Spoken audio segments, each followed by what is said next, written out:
What is going on, everybody? Welcome back once again to New Life Students Live. It is so good to see the 10 of you who are watching this along with me right now. Welcome back to another Friday. Listen, I've got some really cool things. Hopefully, I think they're cool in store for you guys tonight. We're gonna watch a couple videos. We're gonna laugh, hopefully laugh together. Some of us are gonna laugh at ourselves because if you can't laugh at yourself, then I don't know.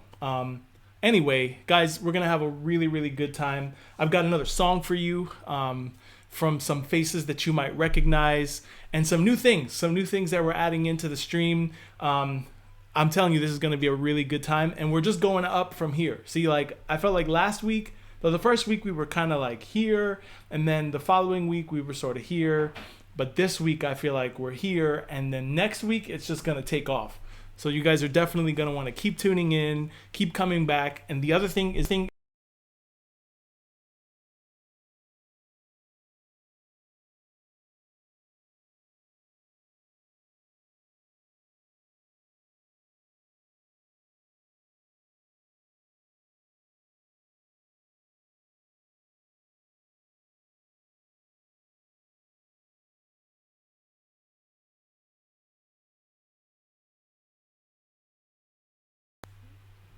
I know, I don't know what's going on. There's a whole bunch of glitches.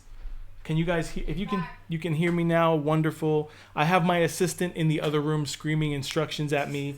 You might hear her from time to time yelling something. That is Natalie. So guys, I'm really looking forward to what we have in store for all of us tonight.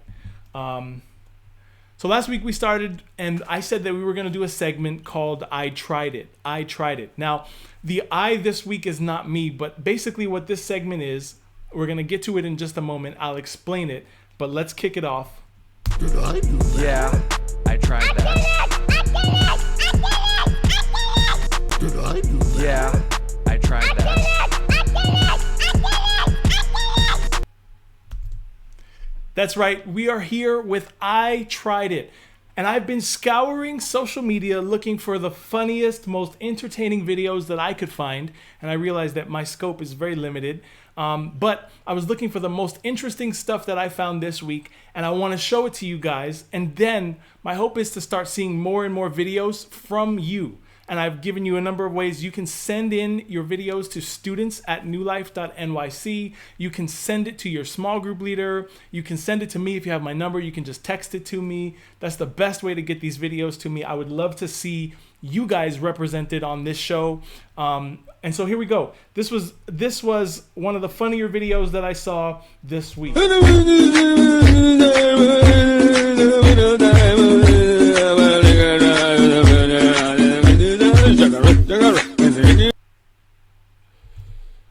I love that.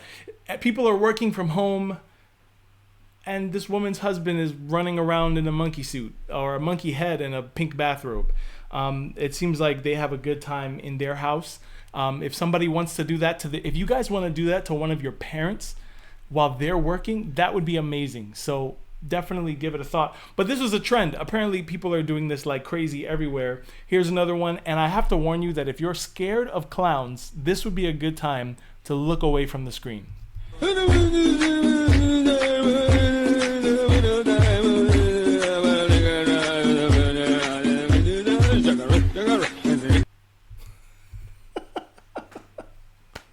I love the little move at the end where it's like, you know, whatever.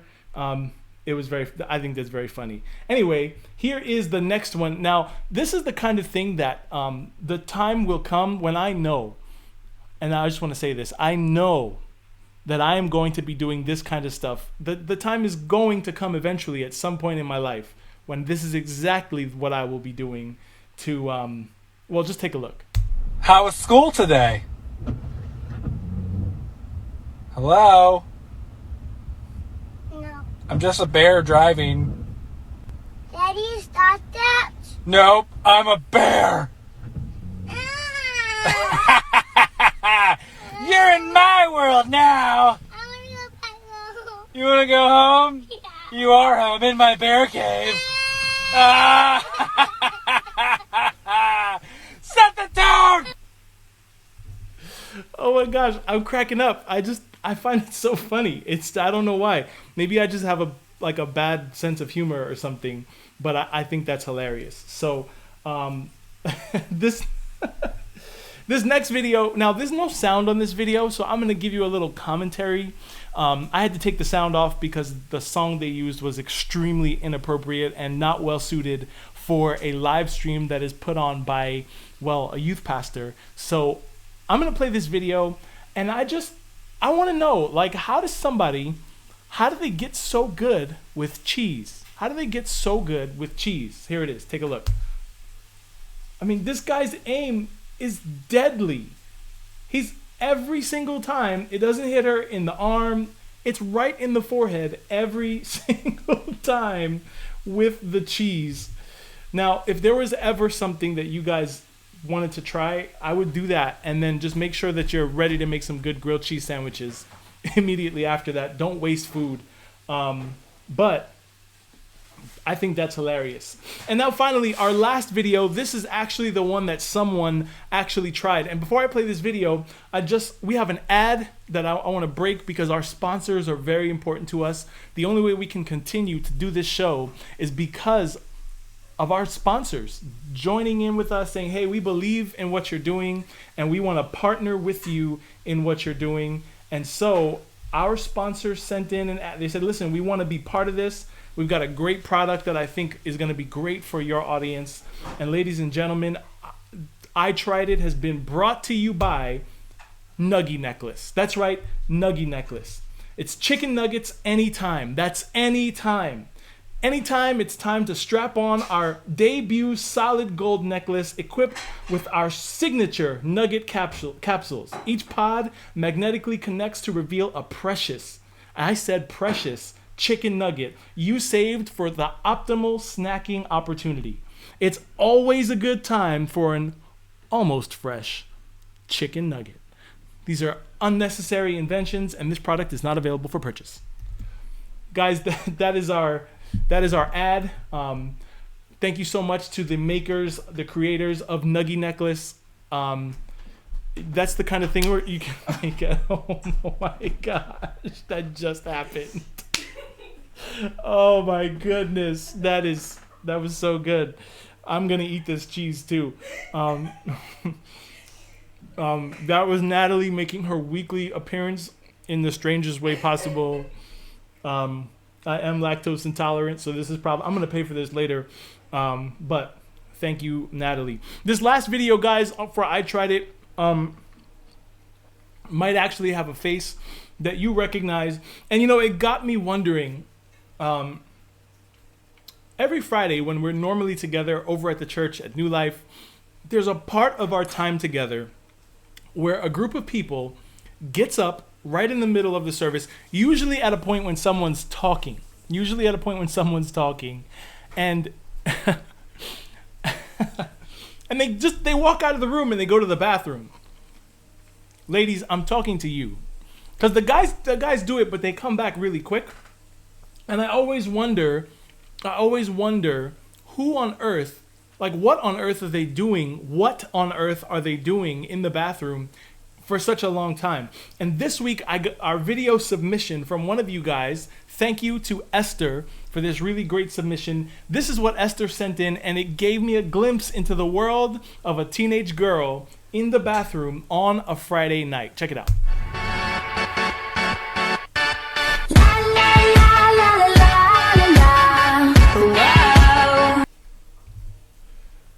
So that's what takes such a long time. You guys are in the bathroom dancing when you're supposed to be, well, somewhere else. But thank you for that, though, because now I know exactly what to do.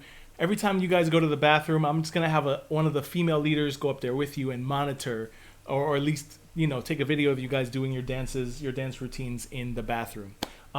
I really hope that you guys enjoyed our time. Once again, that was brought to you by Nuggy Necklace. I want to give a huge shout out, first of all, to Fabian Alvarez, my man. Thank you so much for the graphics, for the intro. Everybody loves the intro, so we definitely want to shout out and appreciate Fabian Alvarez for that. He does really solid, amazing work. And also the I Tried It graphic that you saw, he made that too. And we've got more stuff coming your way in future weeks. But I also want to shout out Victoria. Victoria, thank you, because Victoria is the one who found and put together that ad for us for Nuggie Necklace. I actually have heard her use that phrase, nuggies.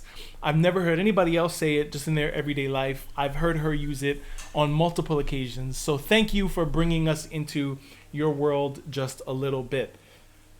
We're off to a great start. That was a lot of fun, but we're going to change gears a little bit here because, after all, as much as I love to have a good time and as much as we love to laugh together, we also want to take opportunities to recognize that, guys, we can still go to God. We can still worship Jesus in this season of our lives. Even though we're socially distant, it doesn't mean that we still can't do some of the same things that we do when we go to church. And so this week, Thank you to Mia and Januel. They sent me a video and they wanted to share it with you guys on this stream. They wanted to give you an opportunity to join with them in song. And so I'm going to play this, and you guys know this song. It's called The Blessing. And they did a great job singing it, and I want to encourage you. It actually comes from the book of Numbers, where they speak a blessing over the people of God. And the people of God now, today, is the church. It's the people who put their faith in Jesus. We've been welcomed into his family as the people of God. And so let's listen to this song together. If you know it, sing it. I mean, if you want to write some of the lyrics down and journal them, do it. Stand up in your room or wherever you happen to be. So check it out.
the no audio, that was for you, Vanessa. I know you specifically mentioned that I should do that a couple times, so that was for you. Just playing it off. You guys, thank you, Mia, thank you, Jenwell. I appreciate you. I appreciate you guys leading us. Listen, guys, if there's songs that you want to hear, you want to see us do, leave them in the comments. I'll read them. I'll share them with the rest of the team. We'll see if we can do them. I'll make sure that we try our best, but we want to give the people what they want. You are the people. And if you tell me what you want, I'm going to do my best to get it to you guys. So if there's songs that you want, please share them. I want to know what they are so that way we can do them. Now, as a lot of you guys know, today is April the 24th. And we were supposed to actually be on a bus right now, headed off for the weekend for our annual spring retreat. And while it really bums me out, it makes me sad that we're not going to be able to do that this year, that we're not going to get to go because of everything that's going on. I came back and I realized that our theme for that weekend, we said it was called Into the Wild. And I thought, man, what a great time this is to talk about that exact idea. And I'm going to explain what it is and all that stuff. But one of the other things that we did was we asked you guys to participate by sending in artwork and just some different takes on what it means to go into the wild. And so I have 3 submissions that I want to share with you guys. This is the artwork that we picked that would have been on a t-shirt, that would have been on your pamphlet, and that would have been on all of the graphics, on our on-screen graphics. And so the first one actually comes in from a middle schooler who wanted to share something. So shout out to all of our middle school people who are not on this stream, which is fine. But just real simple, like Into the Wild Youth Retreat 2020, a nice take on wild. Each letter is something different. So they did a really good job with that. The second one comes from Jenwell, and Jenwell really did a good job visualizing what it looks like to be on a journey into the wild. And so I thought he did a really, really great job. Again, just visualizing. I could see that like on screen graphics or whatever. And finally, the one that would have been on our t-shirt comes from Madeline. Madeline did a great job. She was actually the first person to submit a drawing, the only person to submit one before the deadline. So shout out to Madeline for getting us this graphic when she was supposed to. But here it is, Into the Wild. That would have been on our t-shirts, and maybe we'll still make this shirt when we get back, because this time really does feel like we're venturing into something crazy and wild and different. But Madeline, really great job. Nicely done. Thank you again. And listen, guys, when I ask you to send me stuff, send it. We'll use it. We'll find a way and a reason to use it. But like I said, I want to talk to you now really quickly, really briefly about this idea of what it means to go into the wild. And I think when we think of that term, that phrase, into the wild, there's certain images that immediately come to mind. One of them is a wild animal or like a jungle, maybe a forest. I don't know. Whatever you think of when you think of wild. Some of you think of wild parties. Some of you think of wild people running around the streets. Some of you think of all kinds of craziness. But the truth of the matter is that whenever we think of wild, it usually has something to do with control. It usually has something to do with our need to wrap our hands around something and dictate and determine what it's going to be, what it's going to look like, and how it's going to go when it's all over. And the one thing I realize right now, the thing that keeps coming up over and over again is how little control we actually have over what's going on in our world and in our own lives. We're being told that we need to stay home. We're being told that we need to shelter in place. We're being told that you need to constantly be washing your hands every 5 minutes just so that you can decrease your risk of getting sick. And so it kind of makes it feel like the wild is this really scary, frightening place. But the truth is, the wild is a really beautiful place. The wild is an extremely beautiful place if you venture into the wild the right way and with the right mindset. And tonight I just want to talk to you guys about this idea of what it means to venture and go off into the wild. See, maybe you think of wild, like I said, as nature, and so landscapes and different climates and wildlife, when you see them, they're breathtaking. But as beautiful as all that is, it can also be a really scary, horrible place because let's be honest, in nature, things are constantly being eaten by other things. They're constantly being chased down. Like, think about it. You just so happen to be I don't know, like a rabbit hopping around, and all of a sudden a wolf comes chasing you and eats you for lunch. That doesn't sound very much fun. And if you're a human being and you're venturing into wild animal territory, you might find yourself in danger too. Because nature is no picnic. And so although nature is beautiful, it's also terrifying. And sometimes it can actually be really hard to tell the difference between the two. Like, is it good or is it bad? Should I stay or should I go? Or should I get closer or do I need to keep a safe distance? And now the one thing we're being told all the time is we need to keep a safe distance. Distance is the only thing that's safe. Distance is the only way we can ensure some kind of safety. And the fact is that sometimes we feel that way about God too. See, we hear things about him like he's loving and he's kind, and we hear that he's generous. But when we look at our lives or the lives of people around us, he doesn't always seem that way. Sometimes things go really, really wrong, and sometimes we feel like we're the ones being devoured.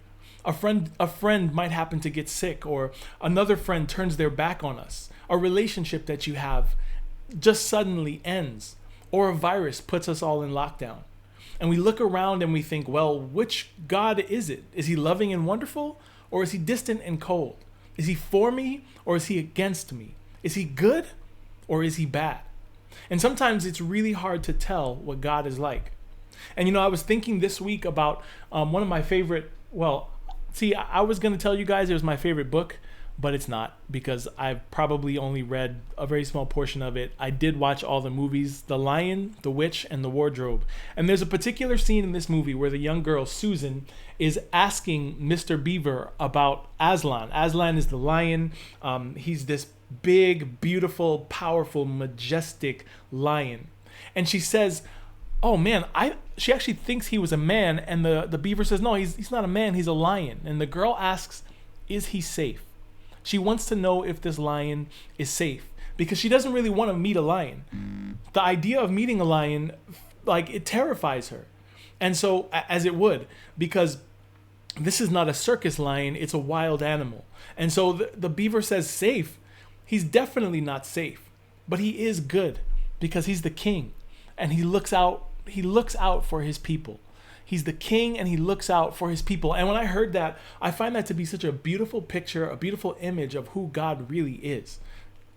See, he's not safe. God is not in the business of being safe, but he is in the business of being good.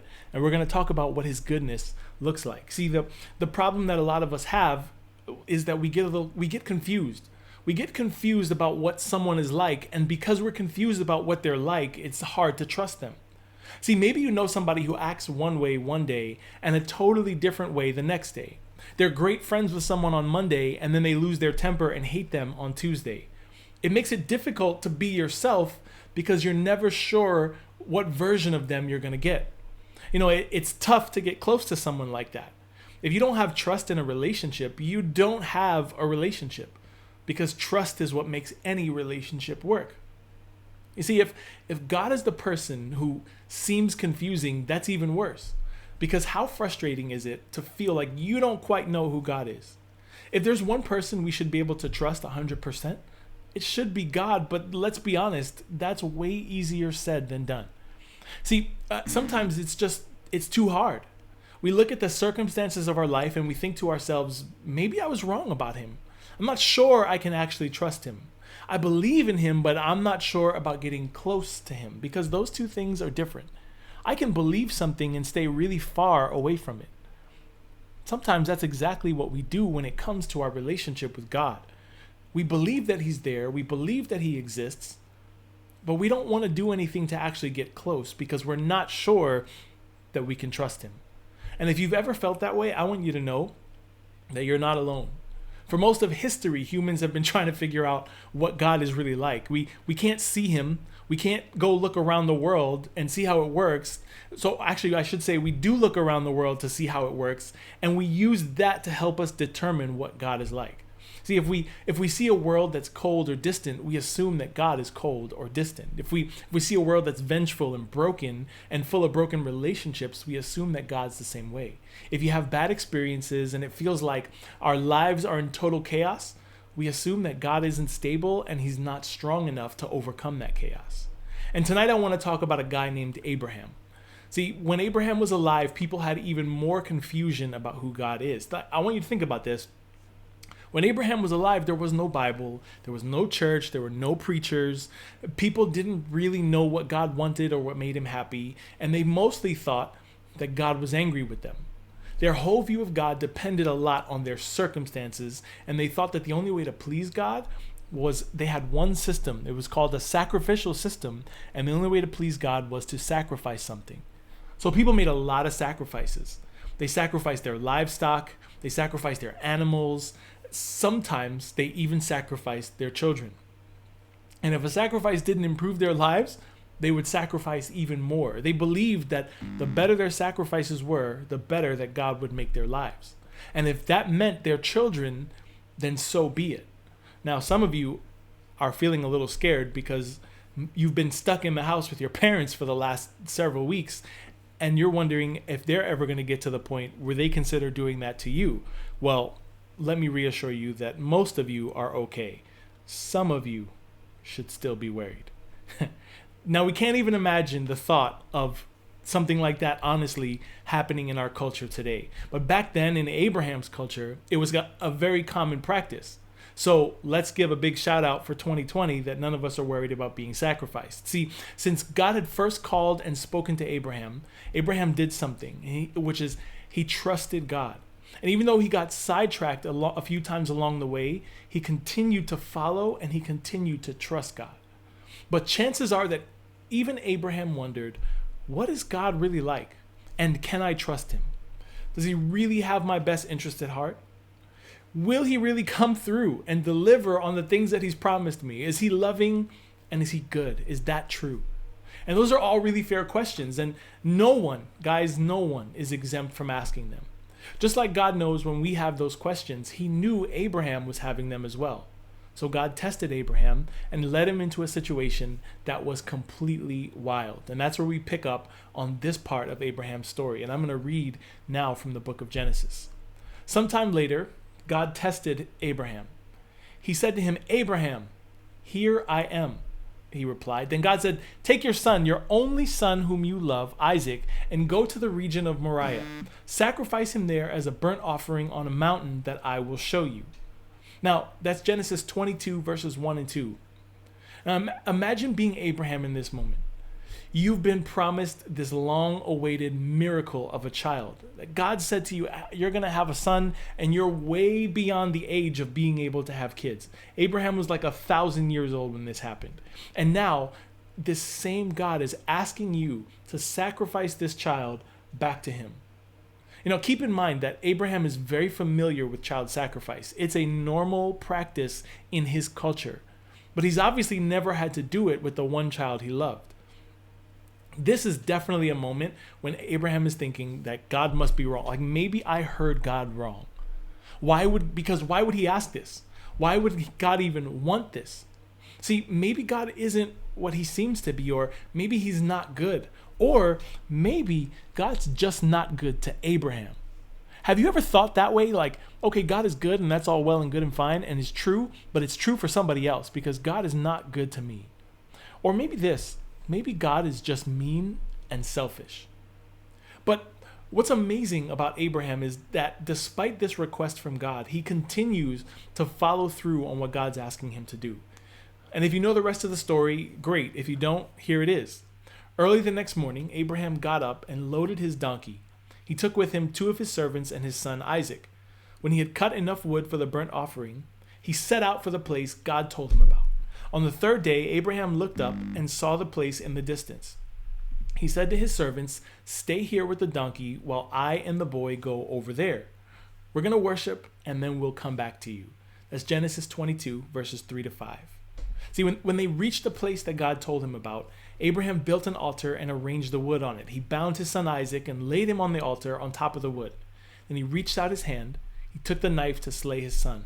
But the angel of the Lord called out to him from heaven, Abraham, Abraham. Here I am, he replied. Do not lay a hand on the boy. Do not do anything to him. Now I know that you fear God because you have not withheld from me your only son.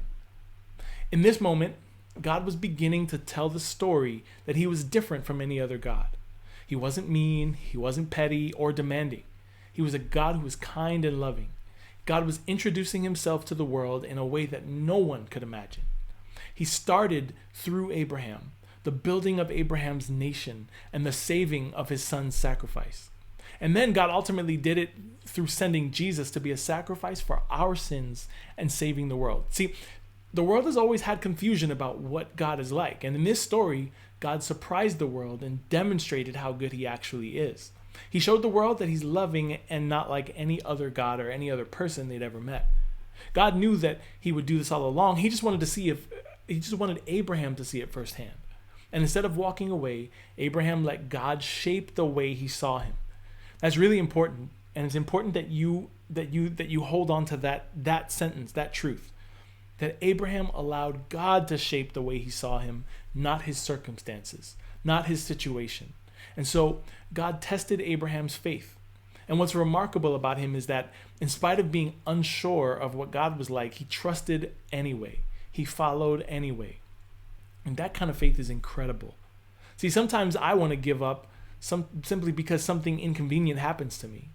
And yet here's Abraham having to do one of the most difficult things ever, and he's following through because he just simply believes in God. And God surprised Abraham. It was almost as if God said, I know you're trusting me, but I want you to know that I'm better than you ever imagined. And God allowed Abraham to spare his son, and how much more in that moment do you think he trusted him? How incredible was it for Abraham to see that God really was different from every other God?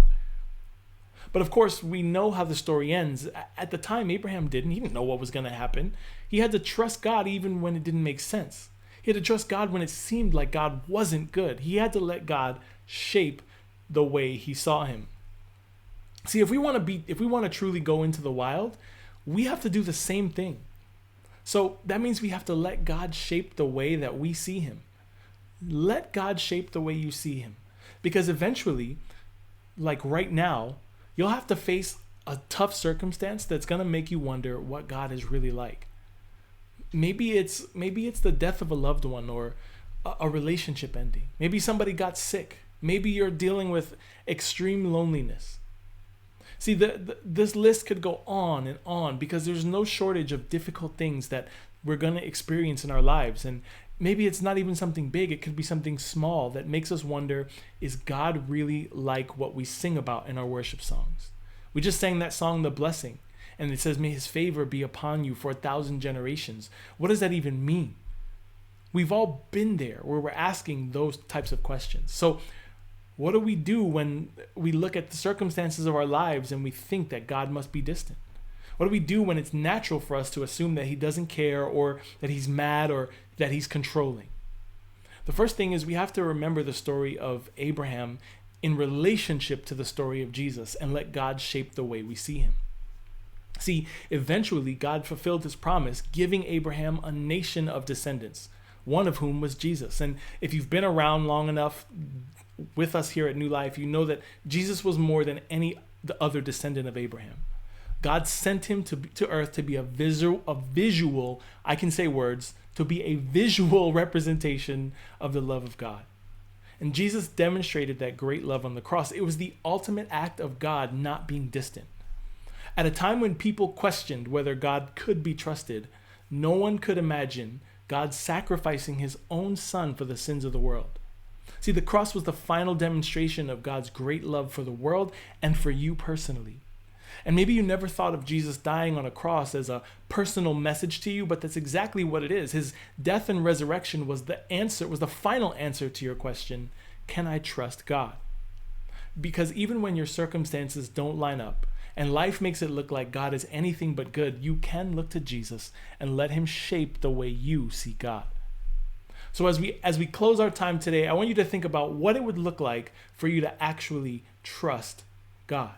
What would it look like to walk into the wild in trust. Because how can you create room to be surprised by him regardless of your circumstances?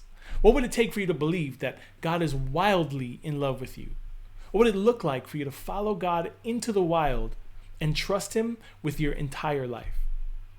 See, I promise that if you did that, it would look like the life you ultimately want to live.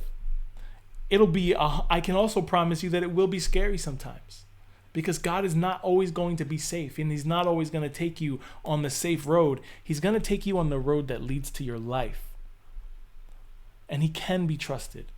And if you follow where he leads, you'll find yourself living a life that's wild in the very best way. Thank you guys for tuning in. Thank you guys for listening. I hope that you were blessed. Man, God is so good. And I just want to keep coming to that and coming back to that over and over again. Because even though, our world is going the way that it is, and even though things are as difficult as they are, we can trust that he's still with us, and that if we want to really enter the wild. And as I was thinking about this theme, I realized that there's so many stories in the Bible of people stepping outside of what they can control and stepping outside of what's comfortable, whether they wanted to or whether they were forced to. And they made a choice to trust God through it. And they found their lives. And I'm believing in this season, in this time, in this time of separation, isolation, social distancing, in the time of anxiety and fear about a virus, that we can find God in the realest way, in a truer way than maybe we ever have before, in a way that leads us to the life he's calling us to live.